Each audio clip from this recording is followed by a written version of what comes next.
bem. Eu lembro que na Semana da Ciência e Tecnologia, foi a Semana da Ciência e Tecnologia, eu acho que foi de 2008 ou 2009, teve bastante coisa sobre evolução, Darwin. São 50 anos. Foi isso, não foi? 2008. 2008, então foi isso, obrigado. Foi 2008. Eu me lembro que eu assisti uns seriados interessantes na Casa de Cultura, que tem ali perto do Porto, né? Aquele Centro de Cultura, Centro Cidadão de Cultura. Teve uma série de palestras interessantes sobre teoria das espécies, né? E eu lembro que teve uma palestra muito boa de um cara da Universidade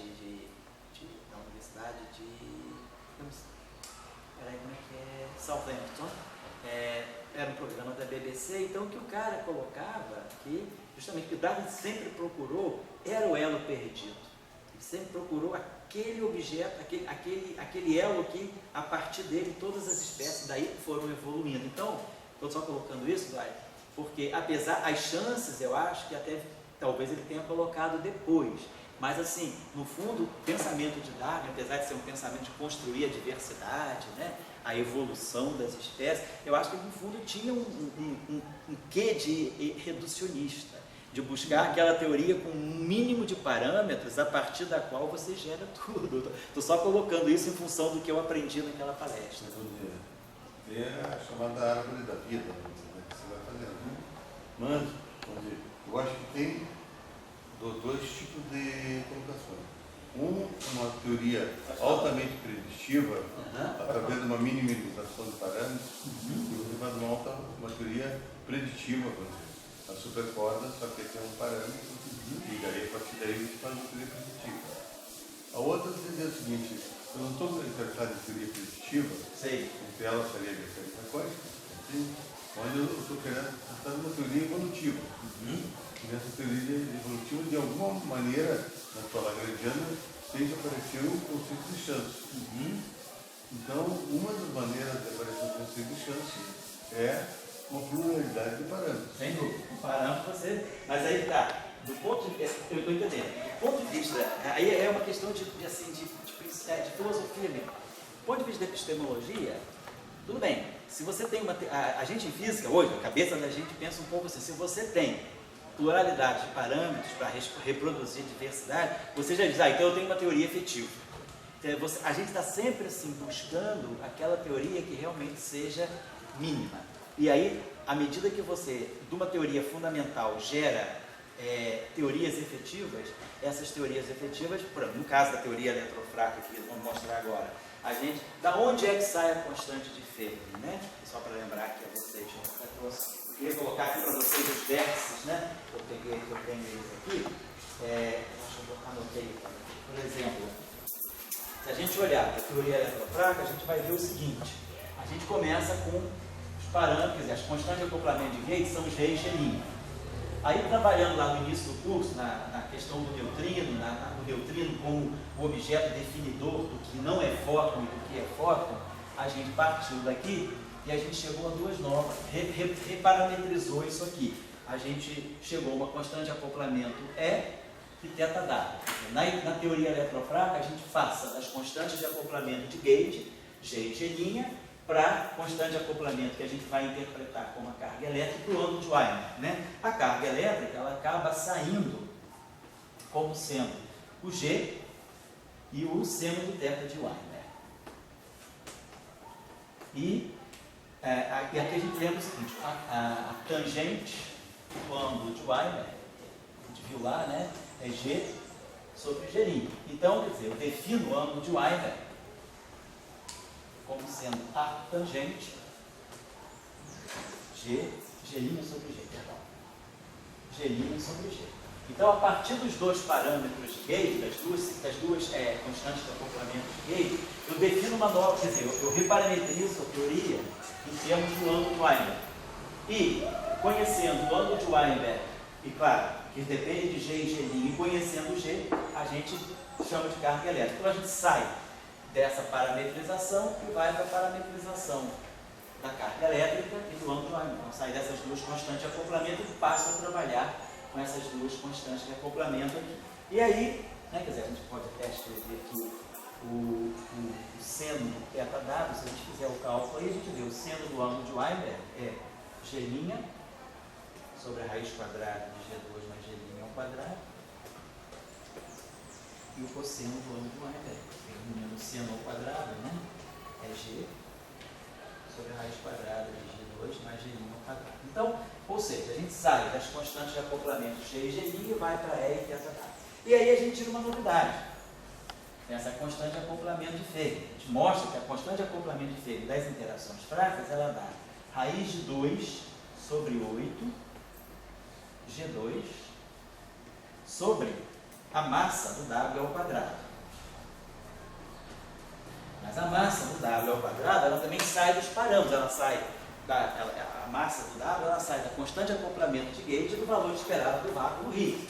Nós já tínhamos visto. Então, a gente sabe que essa massa do W aqui, né, ela é G2, V2 sobre 4, onde V2 é menos 2 M2 sobre lambda. São os parâmetros do potencial de Higgs, né? O potencial de Higgs tem aquele parâmetro M2 que é negativo e tem a constante de acoplamento 4. Isso te dá o valor esperado no vácuo do Higgs, V, na verdade, é V2, né? Então tá aqui, eu sei que M, então meu V é raiz quadrada, né, de menos 2 M2 sobre lambda. Os parâmetros M2 e parâmetros de lambda. Aqui entra a constante de acoplamento de Gauge. Então a gente pode escrever, quer dizer, na verdade a gente pode escrever isso aqui, né? Como sendo G2, V2 sobre 4, esse G2 cancela com esse G2, então vai ficar raiz de 2 sobre 2 e 1 sobre V ao quadrado. Então a gente começa a ver o seguinte, que a constante de acoplamento de Fermi, que Fermi usava como sendo uma constante de acoplamento fundamental, ela já naquela visão, ela era uma constante de acoplamento fundamental quando ele introduziu a teoria fraca, né? A teoria do decaimento beta em 1933. Ele calcula o decaimento do muon, ele vê que essa constante de acoplamento é universal nos processos do muon, nos processos do elétron. E aí, depois a gente começa a ver, não, esse parâmetro aqui é redundante, essa constante de acoplamento é redundante. Na verdade, essa constante de acoplamento pode ser obtida em termos de uma teoria mais fundamental. Então, às vezes, a gente também, quer dizer, a gente parte um pouco desse pressuposto. A teoria mais fundamental é a teoria mais simples e a teoria que vai tendo já um número maior de parâmetros é a teoria efetiva. Então, a teoria de Fermi, né, ela já é uma teoria efetiva onde a massa do W, quer dizer, o fato da constante de acoplamento ter uma dimensão de massa, já está mostrando que aquela constante de acoplamento não é tão fundamental. Ela já traz uma massa ali dentro. Qual é a origem dessa massa? Uma constante de acoplamento bem fundamental, a gente espera que ela seja adimensional. Ela não depende de nenhuma escala, como, por exemplo, é o caso da constante de acoplamento de Gauge. G e G' são adimensionais. O E é adimensional.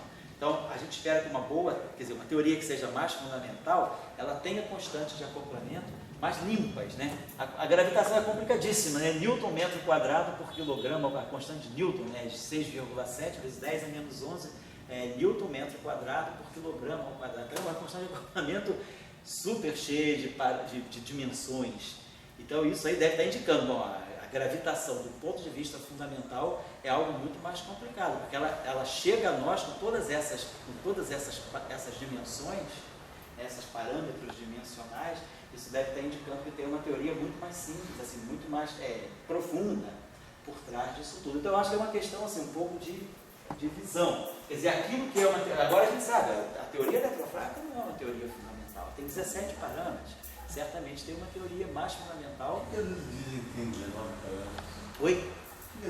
19 parâmetros é o modelo padrão. E se você colocar o modelo padrão, você vai introduzir o SO3.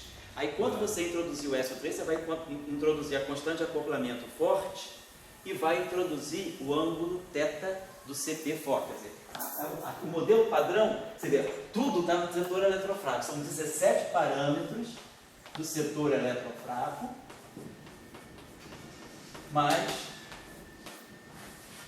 vamos dizer, do setor forte, nós vamos ter a constante de acoplamento forte, vamos chamar assim de G strong, constante de acoplamento, vamos dizer assim, de cor, é o SO3, e o θ do CP, da violação do CP forte. Então aqui eu tenho dois parâmetros que vêm da QCD. Então o meu modelo padrão, ele deve ter 19 parámetros. Isso também se eu acreditar que existe CP forte. Essa é uma discussão. Eu posso também não colocar o θ, né, que se colocar no lagrangiano da QCD, aquele termo que é θ traço do F mini, F tio mini. Tem esse termo aqui, né? Esse termo aí provoca a violação do CP. Esse termo provoca a violação do CP no setor forte. E é uma violação não Do perturbativa. P também não? Só Oi? Do P também ou só CP? Do P. Na verdade, ele viola P. Ele viola CP porque ele viola P. E aí ele viola T. Então, se você introduzir o parâmetro θ, né, que está ligado ao momento de dipolo elétrico do nêutron, que é um parâmetro muito pequenininho, então você diz que o modelo padrão tem 19 parámetros, mas a teoria eletrofrágil são 17. Tá? Então, isso basicamente é a teoria eletrofrágil. Eu só vou colocar para vocês aqui os acoplamentos importantes, que é bom, assim, às vezes o cara vai... Ninguém está interessado, acho que fazer tese em teoria eletrofrágil, mas às vezes você vai assistir um seminário, o cara coloca, olha, esses acoplamentos, esses aqui. Então, eu selecionei aqui para vocês esses acoplamentos. Opa, deixa eu botar aqui. Todos os acoplamentos da teoria eletrofrágil. Os acoplamentos, vou escrever aqui, os vértices, né? Para a gente saber, os processos são governados por que constantes de acoplamento. Então, claro, tem que falar aqui. Então, lembrar que a gente pode trabalhar com G e G', ou com E e θ', né? Tanto faz. Então, na teoria eletrofrágil, a gente tem o quê? A gente tem o nosso setor de, vamos colocar aqui, nós temos o nosso setor de bósons, então nós temos, né, o W mais menos, vou colocar aqui, né, tem o W mais, W menos, tem o C0 e temos o fóton, setor de gate. Depois no setor de Higgs, o setor de gate, ele vai junto com o setor de Higgs. Então, temos aqui o H, nosso Higgs neutro, né? Depois, nós temos aqui o setor de leptons, então nós vamos ter o lepton, vamos dizer, um certo lepton carregado, pode ser elétron, mu ou tal, e o neutrino correspondente. E depois nós temos as famílias de quarks. Nós temos os quarks que a gente chama de P, os 3 quarks superiores, 1, 2, 3, e os 3 quarks inferiores, 1, 2, 3. Então, isso, vamos dizer assim, é o espectro de campos, né, do modelo padrão, na teoria eletrofrágil. Aí a gente sabe, isso aqui é o setor de Young-Mills, então os Ws, os bósons de gate podem auto-interagir. Então nós temos o acoplamento cúbico, nós podemos ter, botar assim, então nós vamos poder ter um vértice em que W mais, W menos e o fóton interagem.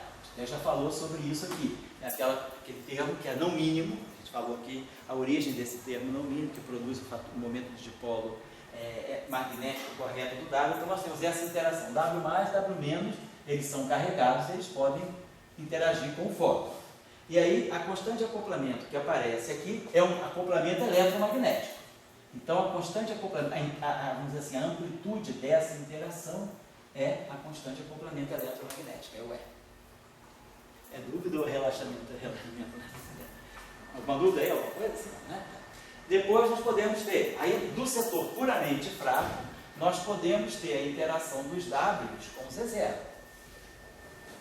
Nós podemos ter esse vértice. Estou colocando os vértices diretos, claro que depois tem processos virtuais, né? Então eu tenho W mais, W menos e Z0. Então aqui tem o Z0. Esse vértice aqui é um vértice fraco. A interação, a amplitude dessa interação é o G cosseno de θ'. Então essa interação, ela já vai com G cosseno de θ'. Então esses são os trivértices. Então eu tenho W mais, o fóton, claro, nessa teoria o fóton não auto-interage. Então não tem trivértice de fótons. Eu tenho W mais, W menos, são carregados, eles podem trocar fótons ou podem trocar Z0. A troca de fótons vai exatamente com o acoplamento eletromagnético e a troca de Z0 vai através das constantes de acoplamento. Né? Depois nós podemos ter os quadrivértices. Então a gente pode ter agora, por exemplo, né? W mais, W menos. Aí aqui vai aparecer um vértice tipo daquele escalar. W mais, W menos fóton. Vou botar assim, gama, vou chamar de gama. Fóton. Então eu posso ter esse acoplamento aqui, é um acoplamento eletromagnético, então é um acoplamento tipo acoplamento mínimo, né, na interação de partículas vetoriais com fóton. Então o acoplamento aqui vai com E2. A questão de acoplamento é 2, tá? Tá certo. Depois eu posso ter um quadro vértice em que dois Ws interagem com dois E0. Eu posso ter aqui a mesma coisa. Então eu vou ter um acoplamento agora. Esse acoplamento é fraco. É W mais, W menos, Z0, Z0. Então esse acoplamento aqui é fraco e a constante de acoplamento dele é G2 cosseno ao quadrado de θ. Então esse seria o outro vértice. E aí nós temos o último vértice, que é os 4 Ws interagindo entre si.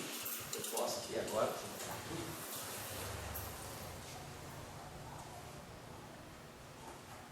Posso ter um quadro vértice que vai ser os 4 Ws. E a partir desses vértices aqui, a gente monta todos os nossos gráficos de Feynman. Então aqui a gente vai ter W mais, W menos, W mais. Então é o vértice W mais, W menos duas vezes. Então esse vértice aqui, ele dá para nós G2. Então, por exemplo, esse vértice aqui é um pouco mais intenso do que essa interação. Porque essa interação vai com G2 e essa interação vai com cosseno ao quadrado de θ. Então diminui um pouco, né? Essa interação aqui vai com a corrente cartesiana. Muito bem. Agora, então, isso aí é o setor de gate. Então a gente só pode ter essas interações entre os bósons vetoriais intermediários, né, lá na teoria de Salan-Baixo. Agora vamos passar para o setor, por exemplo, a interação Higgs-campos de gate. O Higgs, não, quer dizer, o fóton é sem massa. Se o fóton é sem massa, ele não tem interação direta com o Higgs. Então o Higgs vai ter interação direta com W mais, W menos e com o Z0. Então vamos lá. Deixa eu pegar aqui. Deixa eu procurar aqui tudo que tem Higgs. Então nós vamos ter um vértice assim, ó. E aqui eu vou botar, vamos chamar o Higgs, vou chamar o Higgs assim, dessa linha traçada. Então isso aqui é o Higgs. Aqui é o W+. Então nós temos um vértice W+, W menos Higgs. E vem, claro, do acoplamento mínimo, né? Vem daquele acoplamento que a gente tem a derivada,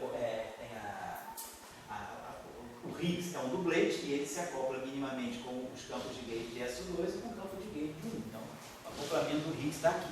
Esse acoplamento aqui do Higgs, ele tem, a constante de acoplamento dele é essa aqui, G.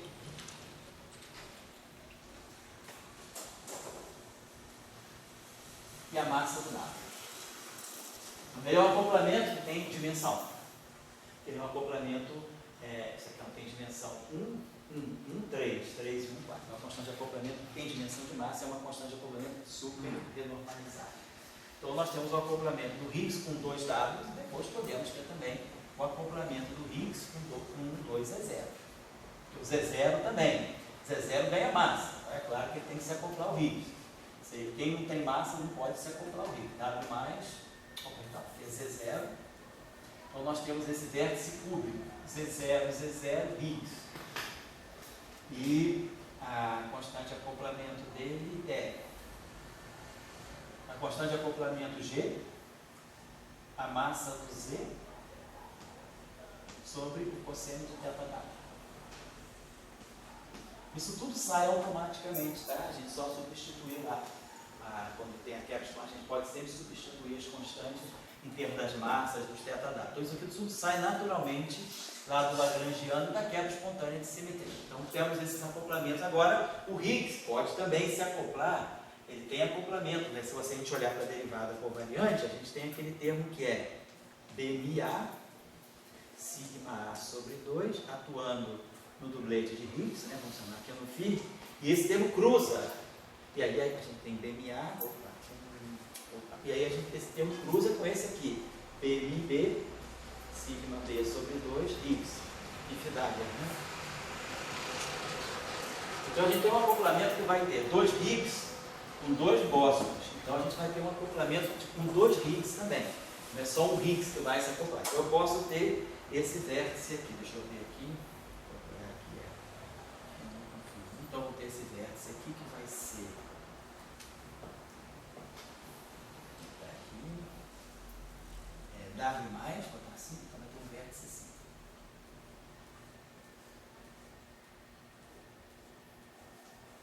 Então vamos ter esse vértice aqui. Vai ter W+, W-, Higgs, Higgs. Então, qual é o acoplamento aqui? W+, W-, Higgs, Higgs é o acoplamento, é G2 sobre 2.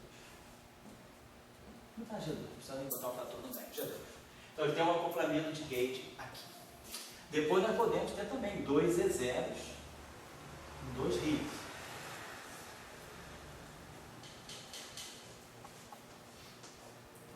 Z0,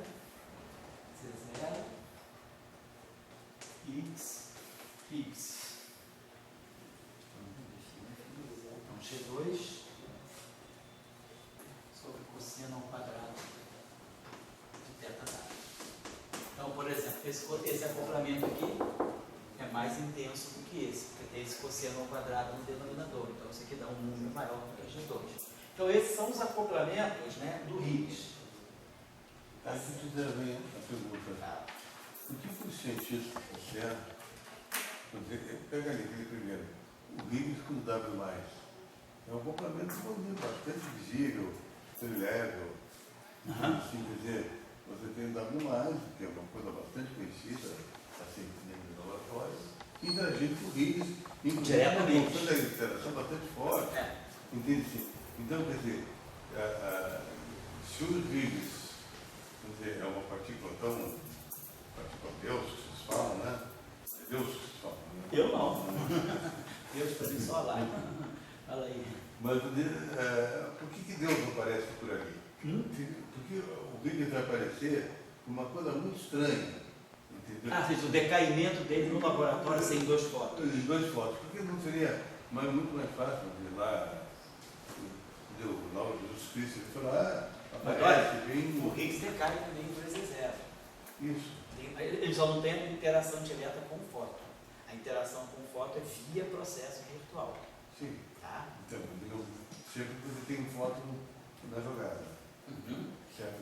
Ali, nesses casos, aí seria estou falando com aquele primeiro ali com carga. Sei. Bastante, né, finalizada. Por que aquele ali não seria o primeiro para você ver, cara, o Higgs, eu vejo 50 mil Higgs. Não, mas bom, a questão é a seguinte, né? Porque, na verdade, você não vai ver o Higgs. Você vai entender, o que você tem que entender do modelo da teoria eletrofrágil é como o Higgs decai. Que é uma partícula estável, obviamente, então ele decai. Então, como ele decai? Quais são os sinais mais fáceis de você detectar de você perceber num detector? Então, quer dizer, quando você constrói os detectores do Atlas, do CMS, vamos dizer assim, a geometria do detector, o detector não é só para detectar, ele já vai ser concebido de uma tal maneira que ele possa mais facilmente identificar certos processos de decaimento do que outros. Então, o canal que se escolheu foi, por exemplo, o canal Z0. O Z0 é um pouco mais macio, né, do que o W+, um pouquinho mais macio, mas o canal do fóton é um canal que se entende que é mais fácil. Esse é o gráfico ali dos dois? De que? Do fóton do Z0? Por exemplo, se você pegar... Como é que foi medido o Higgs? Para você tiver, vamos dizer, você tem o Higgs aqui.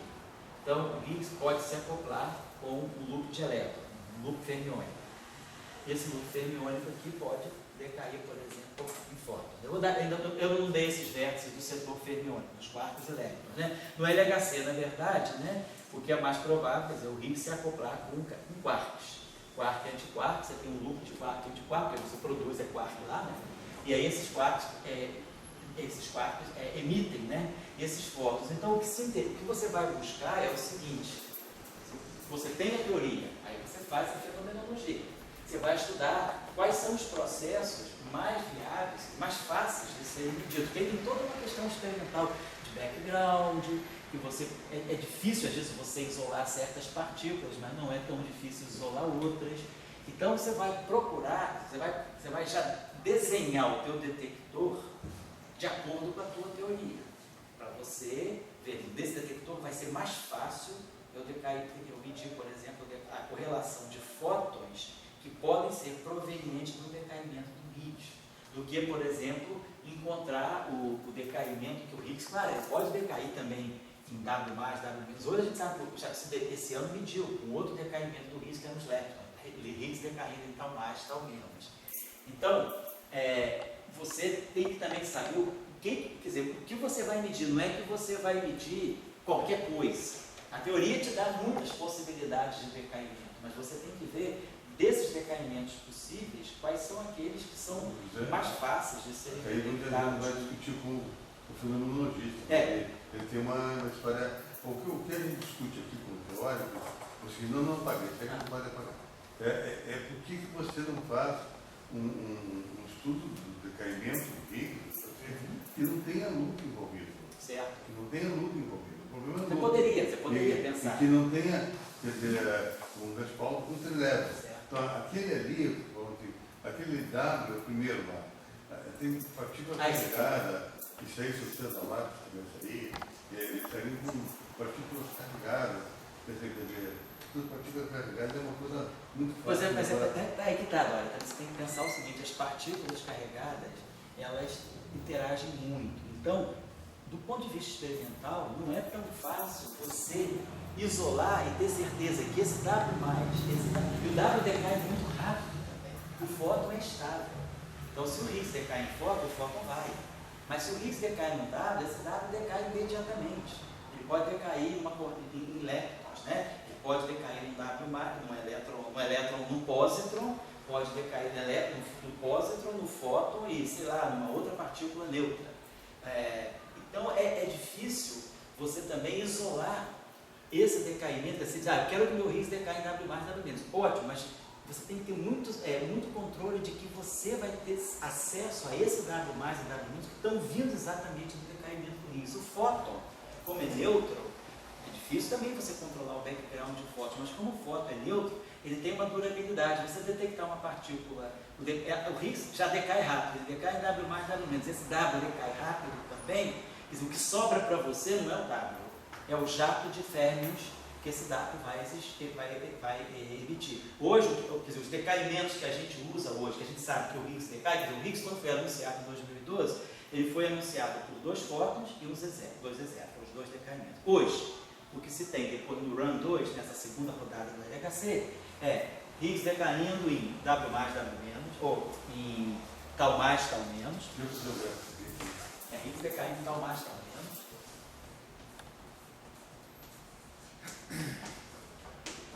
Higgs decaindo em 4 férmions.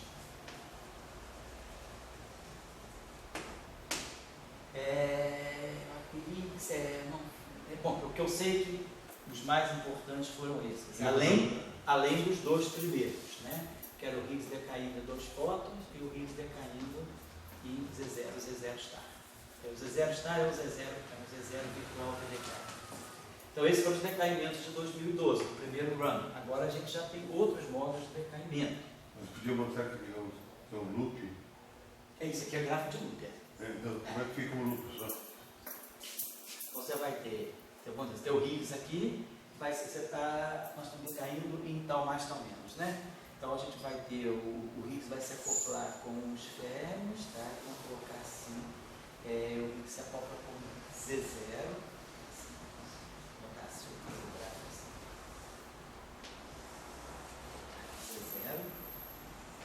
esse vértice aqui, Higgs é 0, Z0, e aí o Z0, tá? Ele se acopla com os quarks, porque acoplamento de gate. Opa, isso, vamos ter que colocar, como é que eu vou colocar o férmion? Vou colocar o férmion assim. Espera aí, isso aqui é Z0, vamos fazer assim.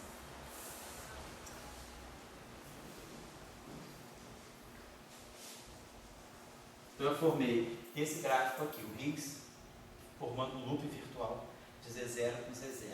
Agora, o Z0, eu não botei aqui ainda, né, mas os bósons, quer dizer, a gente tem os acoplamentos de gate, né, do setor de fótons, né, do setor de elétrons. Então, nós temos aquela estrutura que é assim, Q, elétron barrado, gama mi, mi, Q elétron. Então, aqui tem campo de gate. Então, um campo de gate pode se acoplar aqui, que tem um fóton. O fóton se acopla com carga mais, carga menos. Então, eu posso colocar aqui esse Z0 agora, né? Não, esse aqui não é o fóton, que aqui o Z0 não interage com o fóton, como vocês estão vendo aqui, nós não temos vértice de Z0 com o fóton. O fóton só interage onde ele vê a carga, diretamente aqui. Então, aqui nós vamos chamar o quark, vamos fazer o quark esse aqui pode ser, então, aqui eu tenho, então, esse Z0 e Z0, que eu botei, então, um acoplamento, então eu posso fazer assim, então.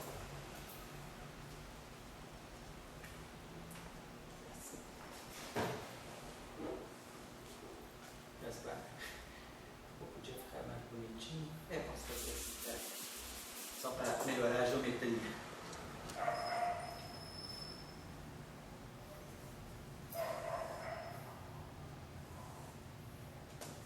Então aqui é o Higgs, vai Z0, Z0, aqui eu tenho um vértice de Z0, por exemplo, tal mais, tal menos, aí tal menos se propaga até tal mais e aqui tem tal menos. Então, por exemplo, esse gráfico aqui está te dando o decaimento do Higgs em 2 taus, aquele decaimento lá. Tá? Então, mas você tem esse vértice direto só. Você não poderia, por exemplo, o fóton se acopla com tal mais, tal menos, mas você não teria um vértice que te liga o Higgs com o fóton. Seria um gráfico a 2 loops, por exemplo. Então, o que a gente está... Dentro do quarto ferro. Esse aqui é uma outra coisa. Você pode ter isso aqui também, olha.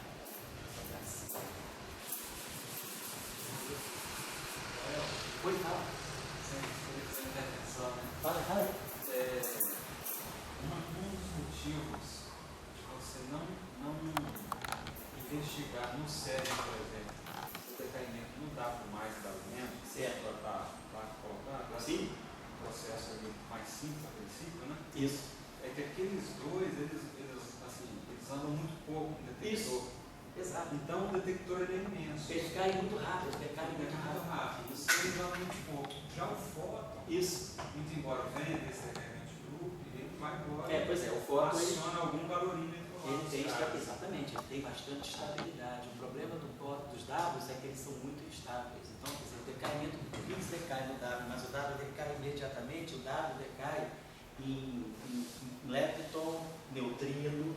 Então, isso eu acho que é o que o Sérgio está falando. Ele anda muito pouco no detector, ele decai muito rápido. Então, é mais fácil você segurar o sinal, por exemplo, de fótons. Agora, claro, não é qualquer fóton. Você tem que ter certeza que esses fótons têm uma certa correlação. Quando você faz um estudo do decaimento, usando as regras de Feynman, calculando a amplitude de probabilidade, calculando o que a gente chama de decay rate, então você vai ver exatamente qual é a correlação angular desses dois fótons que saem do Higgs. E aí esses fótons, eles são perenes, porque eles são fótons que eles podem até interagir, mas eles são neutros, eles interagem menos, eles podem sofrer, assim, processo de espalhamento com carga, mas você tem como, aí entra a simulação, você tem como fazer a simulação e reconstituir o evento e ver que esses fótons detectados são os fótons que vieram do decaimento do Higgs. Esse é o procedimento. Por exemplo, eu uma vez, eu fui traído por uma namorada, sabe? Sei.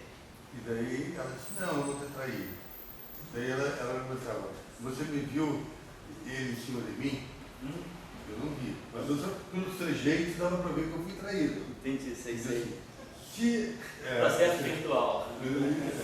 Se eu tivesse ali com um H, com W mais ou menos, eu estou vendo em cima da partícula, que é o primeiro.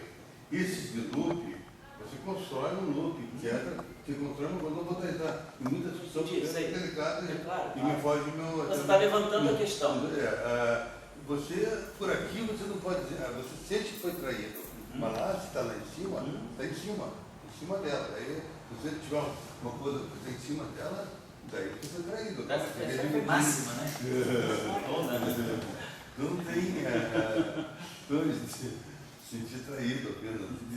Entendi. Então, vamos ver. Se eu pudesse fazer do 4 ferros, vamos ver aqui do 4 ferros que você poderia desenhar aqui. Você teria, vamos dizer assim, um Higgs, vamos colocar Tá certo. Quer dizer, o que a gente deveria ter, botar aqui, vamos dizer assim, o elétron com o seu antineutrino, o mu, ou o elétron também, elétron, ou então o pósitron com o neutrino do elétron. Quer dizer, se a gente tivesse um processo desse tipo, o elétron com o então tá, eu poderia pensar numa coisa assim, X.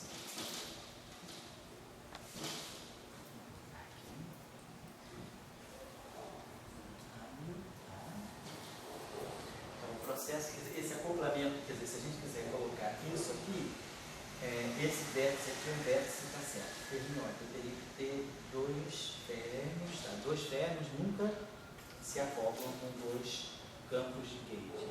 Portanto, se esse processo vai ser de um loop ou de dois, mas pode ser que seja um loop, quer dizer, esse cara decai com o tempo. Poderia decair do W+, W-, poderia fazer W+, ou W-, né? Pode cair um elétron, eu teria um vértice W, elétron, neutrino do elétron. Isso. Eu posso ter isso aqui, poderia ter algo assim. A gente pode colocar isso aqui.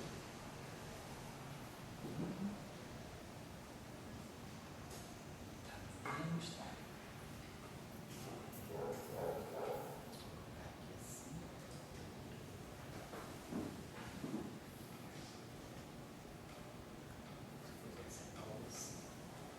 Então isso aqui vai ser I, vamos dizer W+, W-, seria bom reproduzir. Aqui eu teria, aqui, aqui algo assim.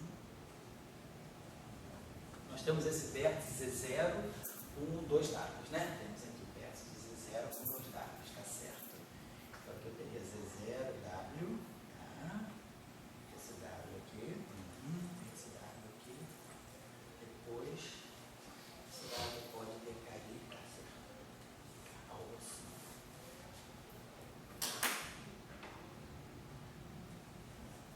Por exemplo, eu poderia ter alguma coisa assim. Eu tenho aqui o Higgs, aqui eu produzo W+, W-. Posso produzir W+, W-. W+, aqui, W+, Z0. Então aqui eu teria Higgs, aqui eu teria W+, W-. Aí esse W+ se propaga aqui, tem um W-. Tá? Aí aqui eu vou ter um outro W-, aqui um Z0. Não, vai se acoplar W- Z0, isso aqui é um W+. Vou colocar W-, W+, Z0, esse vértice aqui. Tem esse vértice aqui, deixa eu botar aqui mais nítido isso. Então, bem, o Higgs, tá? Ele aqui se acopla com esse par, W+, W-, foi esse acoplamento aqui. Tá aqui. Aí o propagador é W+, né? O W+ se propaga, vamos fazer, a propagação é W+, W-, tá? Sempre tem que conservar a carga, então mais, menos, zero. Mais, menos, mais, zero. Então Z0. Aí aqui o Z0 se propaga ao Z0. Esse W- aqui se propaga com W+, e aqui eu tenho um W-. E aí, esse W+ é que pode decair num pósitron e num antineutrino, no neutrino do elétron. E esse W- aqui decai no elétron e no antineutrino do elétron. Então eu teria, na verdade, o que eu vou medir na prática vai ser o decaimento do Higgs nesse vamos dizer assim, nesse jato de férmions de elétrons. Tá? Então esse decaimento já está medido também. Agora, a questão que você está colocando é aquilo que o Sérgio falou também. Você ter.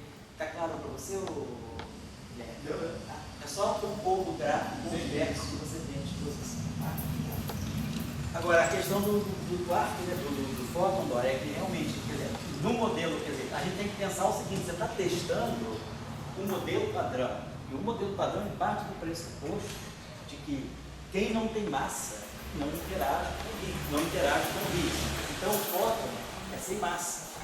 Então não tem como eu ter um decaimento direto do Higgs, porque eu não tenho um acoplamento direto do Higgs com o fóton. O fóton, claro que o Higgs interage com o fóton, mas via processos virtuais. É isso que a gente está dizendo. Essa é a realidade do modelo padrão. Você pode construir um modelo alternativo em que você tem um decaimento direto, talvez, do Higgs com o fóton. O que a Sobretudo se você tiver, por exemplo, um fóton massivo. Queria dar uma referência para vocês. Pode falar. O que eu só considero que ninguém está aqui querendo ser chato com o Higgs. A questão é o seguinte, é que o Higgs ele traz uma universalidade para a física da mesma altura que o princípio da inércia, da massa para todo mundo. Isso não é uma coisa tão Não é nada trivial, claro. Daí, então vem essa questão, como é que aparece o Higgs? Daí, estranhamente, o Higgs, apesar de todas as coisas que partícula Deus, o Deus das Escrituras, ele se encarnou, ele apareceu lá, entende assim. O Higgs, ele sempre aparece indireto, entende assim, tem um lucro para aparecer. Então, entendo todas as dificuldades experimentais, etc, mas só permite dizer o seguinte, não convence. Entende assim, não é uma coisa, se você tivesse o Higgs interagindo ali, está no primeiro gráfico, o W+, W-, diretamente, acabou. Então, quer dizer, a pergunta que você faz no final, na sua discussão, é o seguinte, você acha que o Higgs, ele atualmente ele é detectado experimentalmente, ele é uma nova partícula extraordinária, etc., mas ele tem uma detecção tão igual ao do elétron, ou mesmo do W, ou mesmo do neutrino, quer dizer, você pode não saber qual é a teoria do neutrino, mas tem que dizer que não existe neutrino. Entende assim, o elétron, será que for?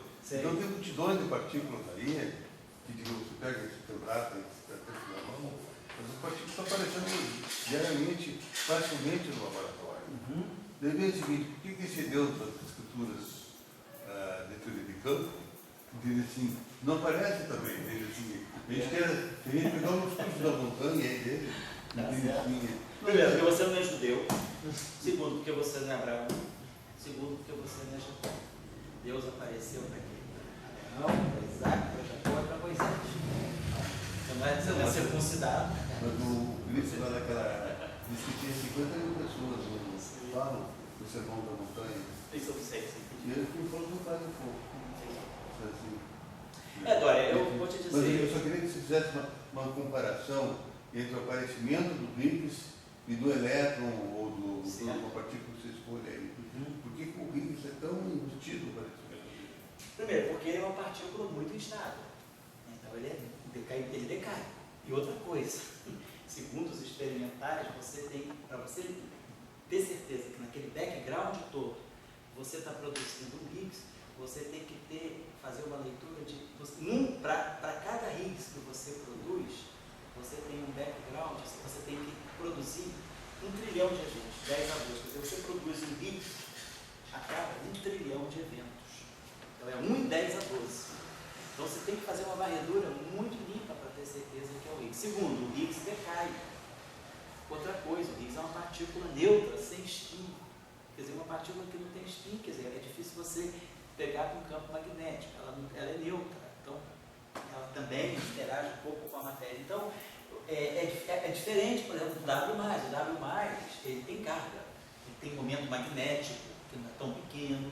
Então, ele tem interações que te permitem, assim, você verificar o traço dele, mas o Higgs é complicado, você só consegue ver o Higgs pelo decaimento. O neutrino, o pessoal pegou o neutrino pela interação. O neutrino, quer dizer, eu vou dizer, não é tanto pela interação, você pegou o neutrino pela diferença de momento também, né? Então você tem a diferença de. O neutrino também, o neutrino atravessa a Terra inteira sem interagir. O neutrino é uma partícula de detecção diferente, difícil também. Então, eu acho que a questão do Higgs é muito a questão dele não ter nem spin, não ter carga e ter um decaimento muito rápido. O neutrino está. O problema do neutrino é que ele oscila, né? Vai ver isso aqui, mas o Higgs é muito instável, ele decai muito rápido. Então, não tem como você medir o Higgs se não for por um processo de decaimento. Agora, no modelo padrão, não dá para ele decair diretamente em 2 fótons, porque não tem o vértice que acopla Higgs fóton-fóton. Tem Higgs 0,0, isso aqui é um vértice, mas isso é uma interação fraca. Quer dizer, dentro dos cânones do eletromagnetismo tradicional, o fóton só se acopla à partícula que tem carga, minimamente. O acoplamento de gate do fóton é uma partícula carregada. Esse é o ponto que você pegou. Você cânone, vamos dizer que você tem um modelo que não tenha, o fóton interagindo, não interagindo com carga elétrica. Então você vai ter o fóton interagindo com coisa zero. Certo? Se você tivesse um gráfico aqui, foto interagindo com ela, Certo? todos esses 4 gráficos que você botou seriam multiplicados. Sim. Enfim. A questão é que você não tem, eu estou acabando, só vou colocar aqui para vocês, só uma coisinha pessoal, essas referências aqui, essa é a referência do Kobayashi Maschal original, e essa referência aqui, da Cecília Yaxcott, é a parametrização da matriz de Kobayashi Maschal. Deixa eu colocar aqui a matriz para vocês, para quem tiver interesse, a matriz de cabelo de Kobayashi Maschal.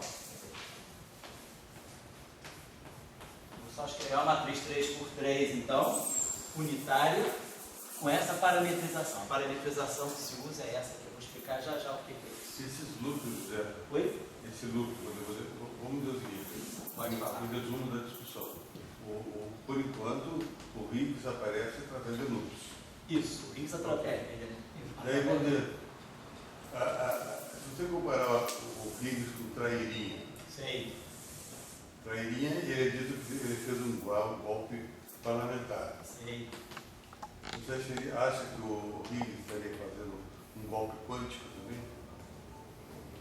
Não, por quê? Porque o Higgs, tudo dele é legítimo, os acoplamentos dele são todos coisa. permitidos pela simetria de Gage. Ele não tem nenhum acoplamento assim espúrio, não tem nenhum acoplamento que seja não mínimo. Os acoplamentos dele são legítimos acoplamentos Mas de tudo que Gage. você falou aqui, ele só parece que é um núcleo. Não tem nada correspondente a trilevel. Sei. Esses núcleos você constrói, mas não tem contrapartida trilevel. Certo? Então, quer dizer, eu chamo de golpe quântico quando uma Sei. coisa aparece quanticamente e não tem contrapartida trilevel. Sei. Para mim, o Higgs não tem diferença de traininha, não. Sei.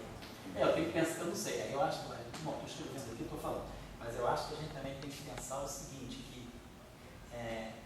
mecânica quântica, a gente, nem tudo tem análogo clássico. Então, vamos dizer assim, o processo a trilevel é aquele processo que é clássico, ele tem a contrapartida clássica, mas na mecânica quântica a gente tem processos que são eminentemente quânticos. A difração dos elétrons, né? A difração dos elétrons, você não tem contrapartida clássica. Então, não é uma discussão, isso é uma medição.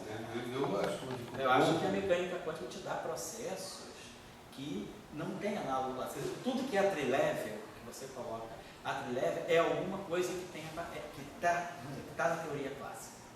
Agora, tem coisas que não estão na teoria clássica, mas que estão na teoria quântica. Eu acho que aí é muito. O povo está na teoria clássica ou na teoria quântica? O povo, eu acho que o povo está na teoria clássica, cara. O povo está aí, cara. Na teoria quântica estamos nós aqui isolados num loop assim, completamente ortogonal ao Brasil. O povo está lá na central. Lá na central você tem o trilevel. O bom do universo está classicamente. Pois é, exatamente. Então, mas a sociedade é feita deles e dos trairinha. E desses. O que é o trairinha só faz loop. Sem dúvida. Ele não tem o povo. Sem dúvida. Para mim, o Higgs é um trairinha. É um usurpador. Será uma bela novela, Usurpador Quântico. E o pessoal vai gostar. Muito maluco, beleza, aí adorando. Em vez de partícula dentro. Pessoal, pois é. Já que ele gosta de decaimento, pois é. decair para o usurpador quântico. Partícula de Deus é um muro, né? É o quê? Sério? Partícula de Deus é um muro. É o muro. Hoje em dia, É um muro. na analogia, é isso mesmo. Deixa eu botar isso aqui, sempre J.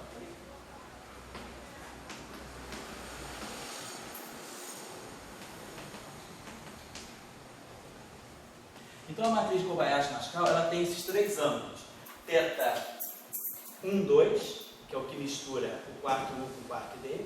Teta 1, 2, 2, 3 e 3, 1. Tem 3 ângulos, né? Então teta 1, 2, que mistura a primeira geração com a segunda. Quer dizer, teta, o cosseno de teta e J, então são os 3 ângulos, teta 1, 2, teta 2, 3, teta 3, 1. 3 ângulos e uma fase. Então, essa é a paralela. Então, tudo isso aqui é cosseno. Onde tem C e S, é cosseno de um dos ângulos, né, da matriz de Kabir-Kobayashi-Maschal. E a única fase é essa fase aqui, que vai estar aparecendo desses vértices. Na próxima aula, então, eu vou dar as regras de Feynman. As regras de Feynman, ou seja, os vértices do setor de elétrons e de quarks. Aí, no setor de quarks, a gente vai ver que as fases aparecem. A matriz de Kabib-Kobayashi-Maskawa, ela está diretamente nos vértices das interações da corrente carregada. Então, na aula que vem, a gente termina isso aqui, toda a estrutura de vértices, de interações, e passa para depois começar a discutir as massas. Aqui, só para chamar a atenção de uma coisa, esse trabalho aqui é o trabalho original do Kabib-Kobayashi-Maskawa. Depois, em 1985, essa senhora sueca, né, Cecilia Jaspor, ela propôs, lá no CERN, né, dessa época ela estava visitando o CERN, ela propôs aquela parametrização que é a matriz de Kabib-Kobayashi-Maskawa. E ela fez esse PRL em cima disso. Então, a álgebra linear também dá PRL. Então, esse trabalho é um trabalho puramente algébrico, em que ela mostra que a maneira mais eficaz de parametrizar a matriz U3 de Kabib-Kobayashi-Maskawa, claro, a gente já sabe, são 3 ângulos e uma fase, mas essa escolha aqui é colocar a fase apenas desses elementos aqui. Então, essa foi a escolha padrão, virou convenção. Então, a gente sempre trabalha com essa matriz de Kabib-Kobayashi-Maskawa. Bom, então na próxima aula, eu acho que a gente agora precisa de mais 3 aulas. Uma aula para acabar isso aqui, que aí acaba em meia hora, e entramos aqui na discussão sobre as massas fermiônicas. Aí a gente vai introduzir o setor de Higgs para dar massa para os neutrinos e vamos discutir a questão da massa dos neutrinos, a matriz de CKM dos neutrinos e as oscilações. Isso dá para fazer mais 2 aulas mais ou menos longas, assim. Acredito que com talvez mais 7 horas de aula a gente termine. Vai ter um diploma depois? Oi, Eduardo? Vai ter um diploma? Um diploma. Diploma em teoria eletrofrática, né? Assinado pelo Salão.